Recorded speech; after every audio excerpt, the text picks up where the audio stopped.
Question, geeks or cheerleaders? Which ones were you in high school? Neither. You were a cheerleader? You were a cheerleader? I was a cheerleader. You were? So who did you torment? I didn't. I played volleyball, not very well, and I was a cheerleader, and I wasn't a great cheerleader either, but I had a great time doing it. I was a nice cheerleader, though. Uh-huh. You know, my school was really small, so any sports or everybody just was a big family, but I did have a couple mean girls.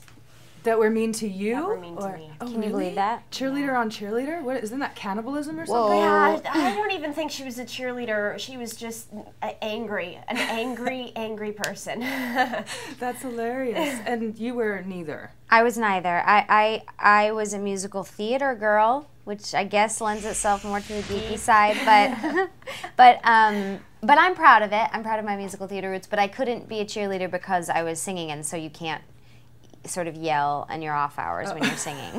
She has a wonderful voice. Oh, you do? You're a singer. I know. I read that you're in musical theater, Yeah. and that's what you studied initially. I'm more musical theater. I don't know if I'd say I'm a singer, but I do like to sing. Come on. So, I mean, I know that you have a long-standing relationship already with Andy Finkman. This is your first time around with him. What did you think of the experience?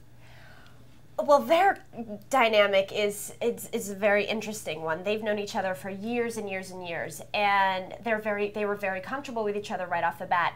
So I was a little nervous coming in because I didn't know if I was going to fit in. I didn't know, what. But right away, when I first met them, they were both open arms, like, come in, we're a family, we're going to go through this whole process together. So We wanted some new meat. Yeah. We were really excited. They brought Our me next in. victim.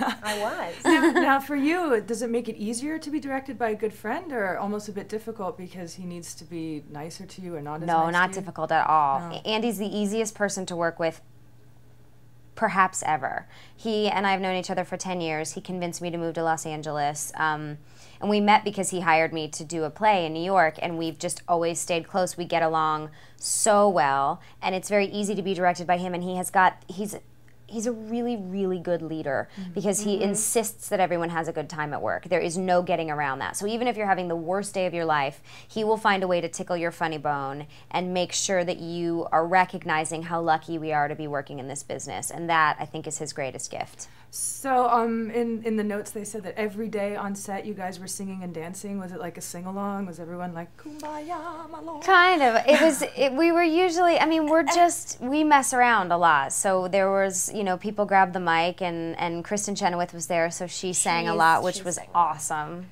That must have been amazing. Now, last question, Sigourney Weaver and Jamie Lee Curtis. Was that amazing to be on screen with those two screen goddesses? They are goddesses. They were wonderful. They were, like Kristen always says, they treated us like peers. We were all on the same level, and we just, all got to play together. It was really fun. Yeah, have you worked with them before? No, I This had is your never, first time? yeah, and obviously they're both so iconic, but that was the cool thing. I think we were both really intimidated, and they came in ready to work, but treated us like peers, and we were kind of like, oh my gosh, I can't believe we're working with Sigourney. And they were just wonderful.